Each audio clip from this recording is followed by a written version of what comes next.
Una volta tanto il processo è inverso. Dalla Cina la produzione è rientrata in Italia e più precisamente in Veneto.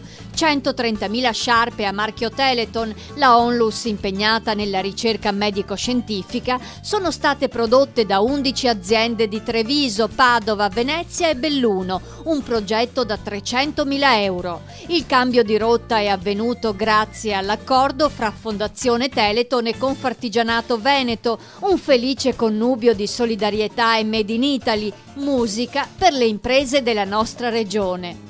L'entusiasmo è a 1000 e la soddisfazione anche, ma soprattutto per avere portato a casa in quanto gli ordini, ma anche perché aver aiutato il territorio veneto in questo periodo che siamo di forte crisi.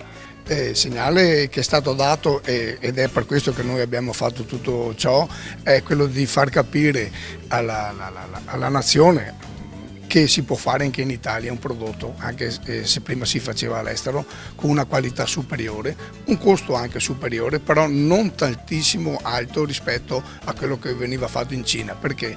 Perché facendo rete, e questo è il segnale forte che va dato, facendo rete si possono abbassare i costi.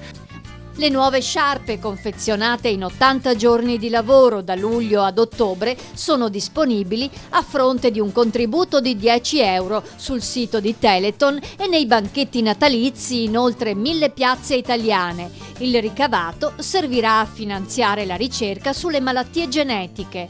Le sciarpe bianche di Teleton saranno indossate da personaggi famosi nella tradizionale maratona televisiva dall'8 al 15 dicembre. La collaborazione Teleton Confartigianato Veneto non si esaurisce con le sciarpe, ma sarà estesa in futuro anche ad altri prodotti solidali. Intanto un cuore di cioccolata, confezionato dal cioccolatiere bellunese Mirko Della Vecchia, è pronto per un Natale goloso ma altruista. Sappiamo che gli italiani amano donare attraverso l'acquisto di un prodotto solidale. Se questo è un prodotto doppiamente solidale, perché no?